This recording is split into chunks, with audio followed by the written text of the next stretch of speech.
When we see something bad happening, our natural impulse is to get away from the trouble, is to get out of jail. How do I do this? How do I move from this painful place to that less painful place? But sometimes you have to accept what's happening. I always used to look at those Mutual of Omaha's Wild Kingdom tapes, as the shows they had, where, the cheetah will be chasing the gazelle and jump on the gazelle, and the gazelle's wriggling, and then there's this moment when the gazelle stops. It just stops struggling. You see its eyes, and it's not that it's dead. It's that some part of the gazelle realizes, I'm now cheetah food. I'm now more cheetah than I am gazelle.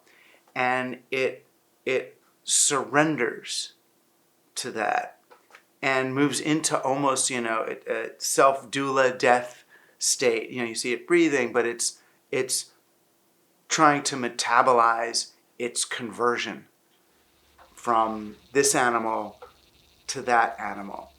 And sometimes we have to do that.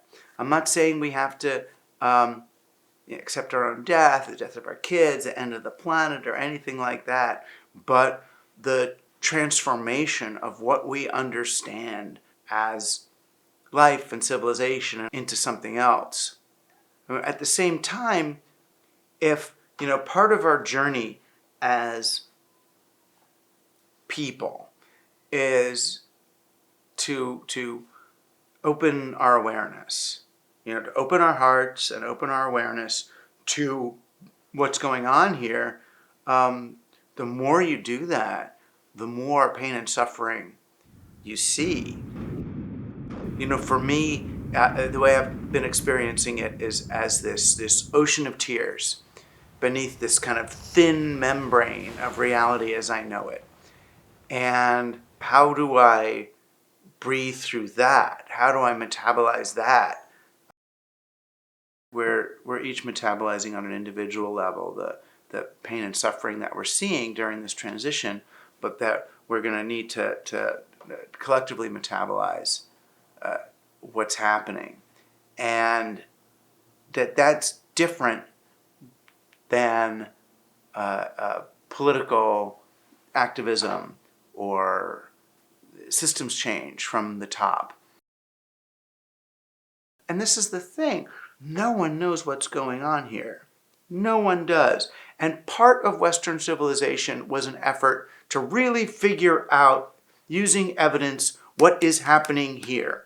Isolating behavior as its own entity, separate from all other aspects of life. And I think we got to the place where we've come to understand that that's a booby prize. That figuring out what is going on here is less fruitful and conducive of flourishing than being with what's going on here. Donna Haraway wrote a book, what you call it, Staying with the Trouble, right? Staying with the trouble. And that's what I'm trying to learn how to do. And it's the opposite of how I was trained as a nice little Jewish boy. You fix the trouble. You fix it. And in some cases, you take the thorn out of the baby's finger, but we've got to ride this one out. I tend to feel guilty when I'm happy because there's so many people who are not. But I guess I've come to see it as if I happen to be, for some extended moment, experiencing joy, it's as if I'm a leaf in the healthy part of a tree. So there's some part that's really sick or doesn't have enough water or something. But if I'm up in the healthy part of the tree, should I be fully healthy? Should I open to the sun and take the rays and do my photosynthesis and be in the full joy of healthy tree?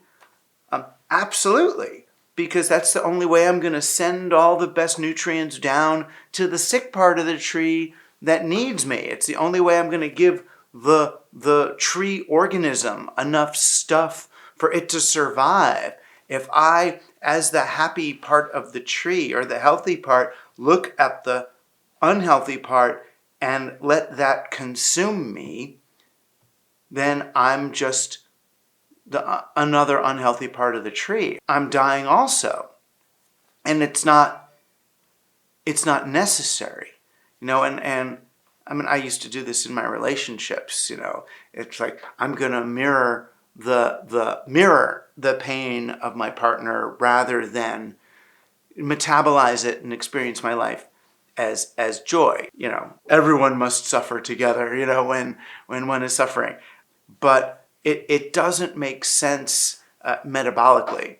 And similarly, it's like with human beings in a culture, if there is suffering on different parts of the planet, but when I'm metabolizing whatever it is that I am, whether I'm dancing or in life or on a mushroom trip or experiencing nature, I'm a part of the organism that's now more capable of composting and transforming our collective trauma, because we are connected in very real ways. It's not necessarily a substitute for doing what I can actually for other people in the real world, but every breath is an opportunity to experience infinity. Why not? And why not do that? Even if you're there bandaging a bomb victim, to be there with them in the most open, metabolized, compassionate way you can. I mean, if you were the bomb victim, what do you want there with you? Do you want a panicked, upset, suffering individual, or do you want friggin' Mother Teresa there, with the light of the heavens emanating, and I've been with people like that, who they're with you, and they're just their presence with you, metabolizing with you, is healing, and I've gotten to experience it from the other side just a couple of times. Once, with a dying relative, and I didn't want to be there, and it was at the moment that she was going, and I put my hand on her hand because I figured that's what you do, and I could feel her whole soul pass through me. That I could feel that for lack of a better word, my nervous system became an extension of hers, like additional RAM for her to make this passage, that I surrendered my system to hers for that. And it was, I'm almost guilty to say, it was profoundly blissful to experience that. Not like a high, not like a dopamine high, but like a feeling of another, of like a soul move through my nervous system.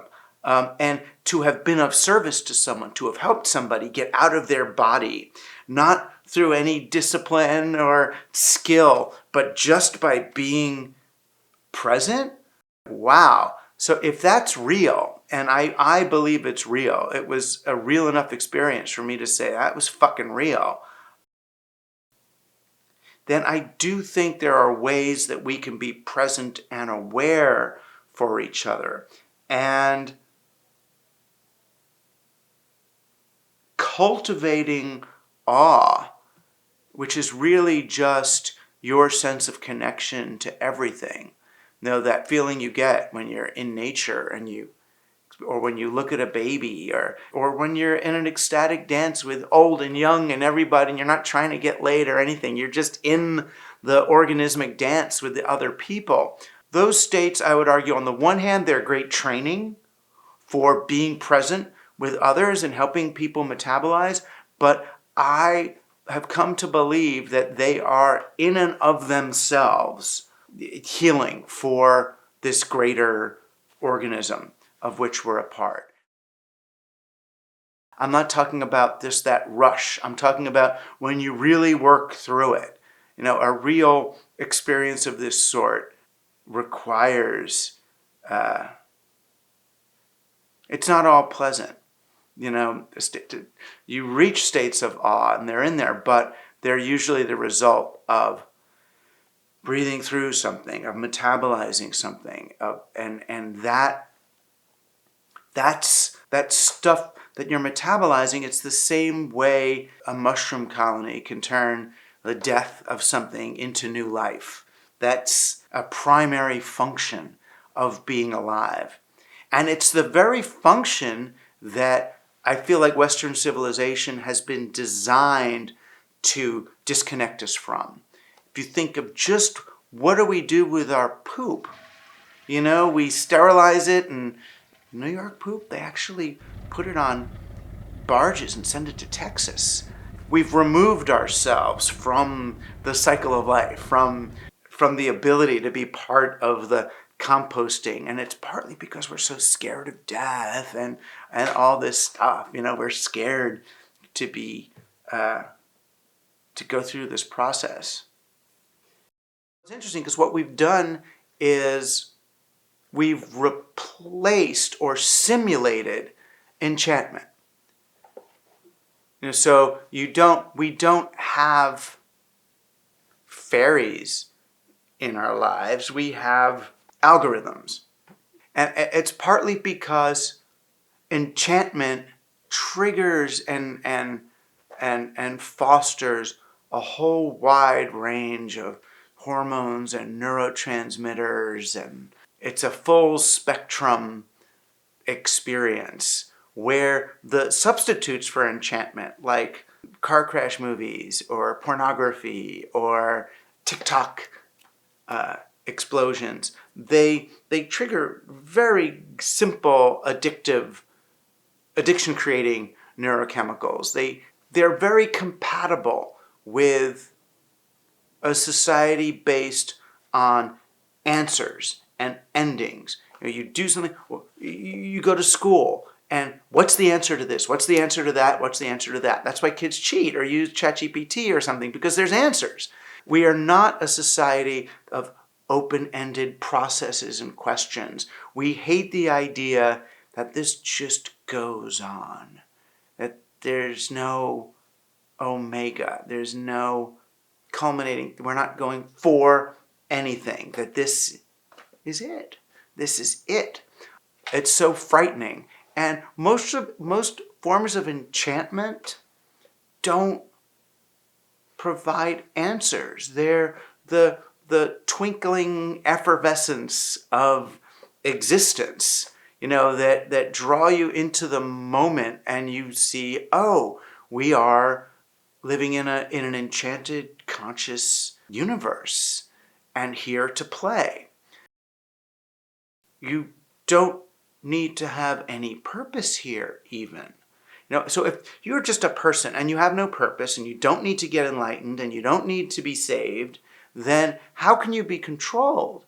You're just going to play and eat and fuck and live. It all changes. All those, those very tight reality tunnels we've used to create systems of control, they vanish. When you sterilize your reality, you lose that. You lose your gut microbiome.